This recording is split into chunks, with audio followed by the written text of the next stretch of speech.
आज हम पढ़ेंगे न्यूक्लिक एसिड्स के बारे में। तो न्यूक्लिक एसिड्स जो हैं वो बेसिकली आपसे नाम से ही सजेस्ट मतलब पता लगा सकते हैं कि वो कहाँ पे मिलते हैं। वो हमें किसी भी सेल के न्यूक्लियस के अंदर मिलते हैं, ठीक है। तो found in nucleus of living cells, ठीक है। अब इनका काम क्या होता है, ये किस लिए रिस्पॉन्सिबल होते हैं, ठीक है।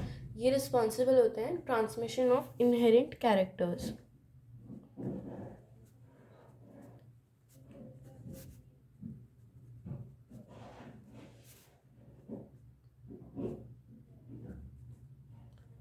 ठीक है, मतलब कि हमारे जो मम्मी से या पापा से जो हमारी सिमिलैरिटीज़ हैं कैरेक्टरिस्टिक्स में, उसके ट्रांसफ़र के लिए वो ये रिस्पॉन्सिबल होते हैं, ठीक है। इसी को हम हेरिडिटी कहते हैं। तो इसके लिए जो हमारा मतलब कि जो हमारा फर्दर जो मॉलिक्यूल जो कि हमारा जो रिस्पॉन्सिबल है, ठीक है, उसको हम क्रोमोसोम्स कहते हैं, ठीक है। जो पार्टिकल्स जो कि रिस्पॉन्सिबल हैं उनको हम क्रोमोसोम्स कहते हैं।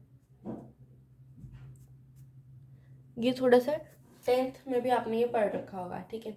अब क्रोमोसोम्स के अंदर दो चीज़ें होती हैं मेनली, ठीक है। एक होता है उसके अंदर न्यूक्लिक एसिड्स,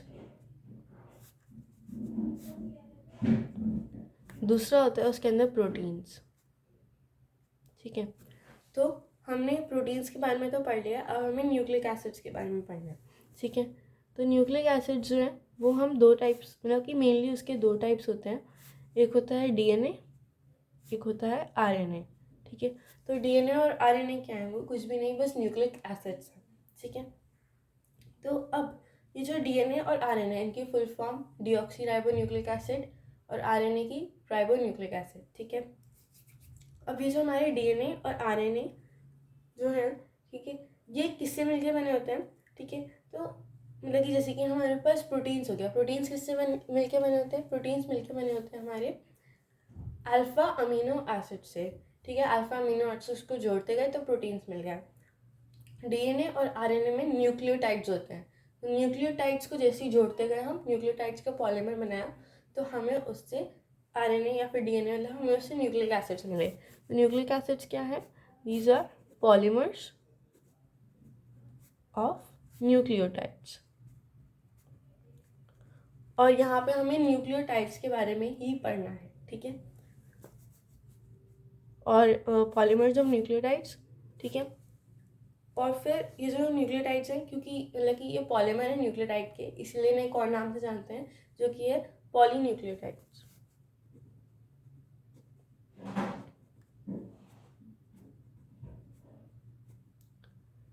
जो इनका एक और नाम है, ठीक है, न्यूक्लिक एसिड्स का, हम उन्हें पॉलीन्यूक्लियोटाइड्स के नाम से भी जानते हैं, ठीक है। Poly means many and nucleotide is the basic unit, okay.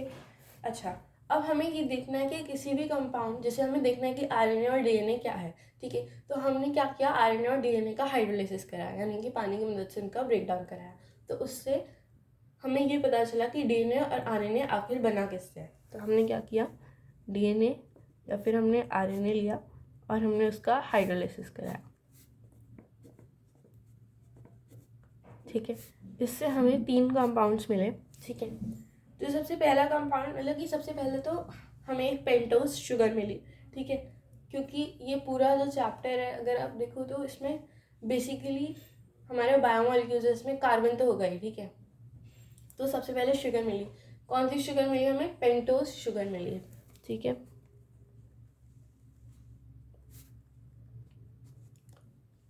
यहाँ पे ओज का मतलब भी शुगर है और आगे शुगर भी लिखा है, ठीक है।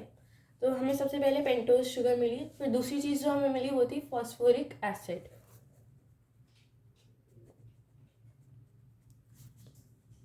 ठीक है।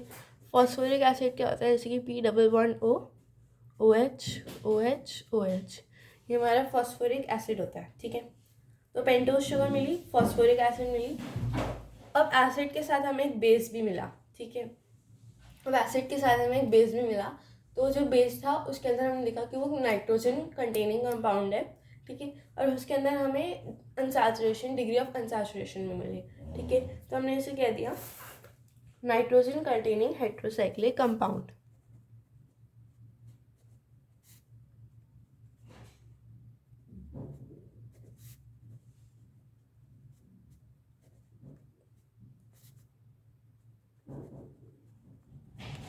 और ये क्या हमारा, ये एक बेस है, ठीक है। अच्छा, तो अब डीएनए और आरएनए में हमें अलग अलग पेंटोज शुगर मिल गई, इन दोनों में हमें अलग अलग बेसिस मिले, पर फॉस्फोरिक एसिड सेम मिला। तो हमें ये देखना है कि किस में हमें कौन सा मिला, मतलब कि किस में हमें कौन सी शुगर मिली, किस में हमें कौन सा बेस मिला, ठीक है। सबसे पहले शुगर देख लेते हैं, तो सबसे पहले हम आरएनए का देख लेते हैं, ठीक है, फिर हम देखेंगे डीएनए का। तो पेंटोज शुगर है, यानी कि पहले 5 मेंबर रिंग बना लो एक,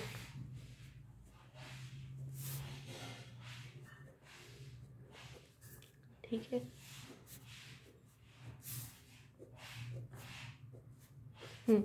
अब यहाँ पे जो आरएनए है, इसमें दोनों नीचे में दोनों तरफ बल्की ग्रुप्स आते हैं, यानी कि OH, और ऊपर बल्की ग्रुप्स आते हैं, ठीक है। यहाँ पे बीच में जो है वो H आता है, तो नीचे बल्की ग्रुप, ऊपर बल्की ग्रुप, बीच में H, ठीक है। ये हमारा आरएनए का स्ट्रक्चर है। अब डीएनए का स्ट्रक्चर लिखने के लिए सबसे पहले आरएनए के स्ट्रक्चर को कॉपी कर लो, ठीक है।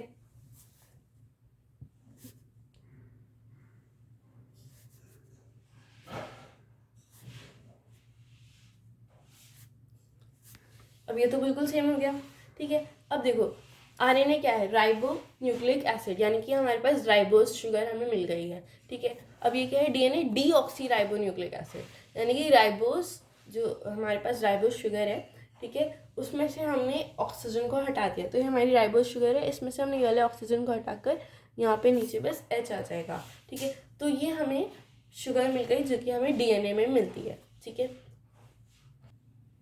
अच्छा, अब इनका नेमिंग करते हैं। तो सबसे पहले तो देखो ये वाला जो ये फर्स्ट कार्बन है, ये सेकंड है, ये थर्ड है, ये फोर्थ है और ये फिफ्थ है। ये फर्स्ट है, ये सेकंड है, ये थर्ड है, ये फोर्थ है और ये फिफ्थ है, ठीक है। इसमें देखो फर्स्ट कार्बन के ऊपर OH है, यानी कि लेफ्ट साइड में OH होना चाहिए था। जो हम स्ट्रेट चेन में बनाएंगे तो उसमें लेफ्ट साइड में OH होना चाहिए था, तभी यहाँ पे ये साइक्लिक स्ट्रक्चर में ऊपर आया।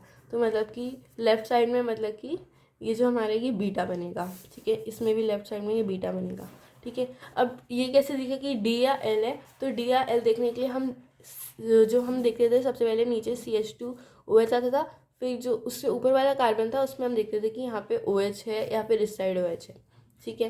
तो इसका जब हम स्ट्रक्चर बनाएंगे तो इससे हमें पता चलेगा कि इसमें राइट साइड OH है, तो हमने इसको D बोल दिया, ठीक है।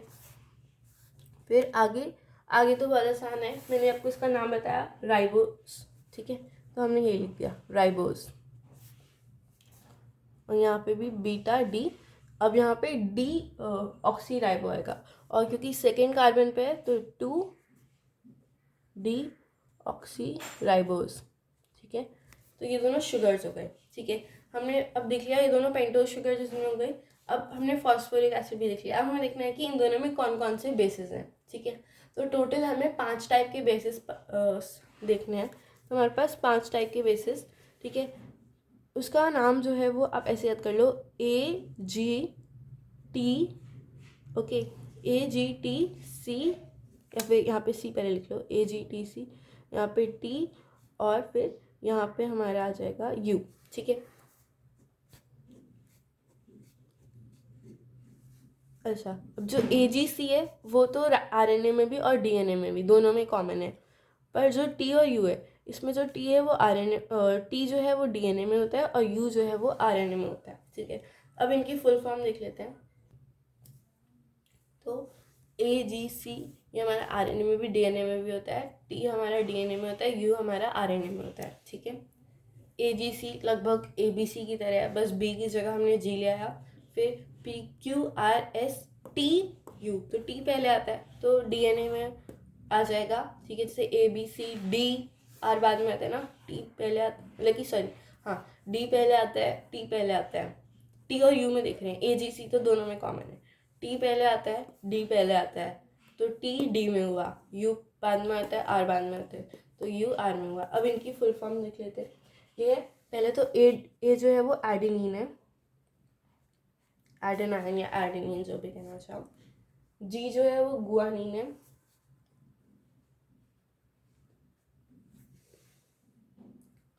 C जो है वो साइटोसिन है,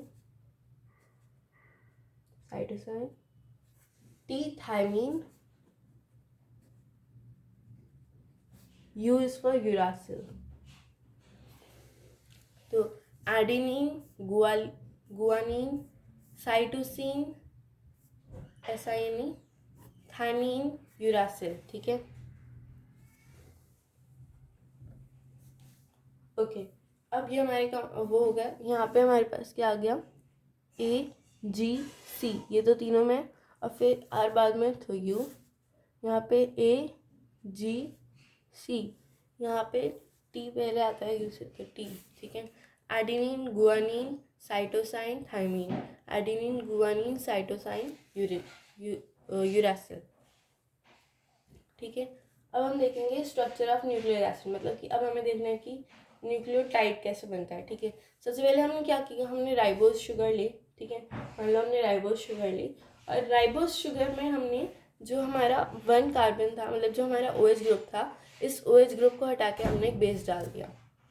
तो वो हम देखेंगे अगली वीडियो में।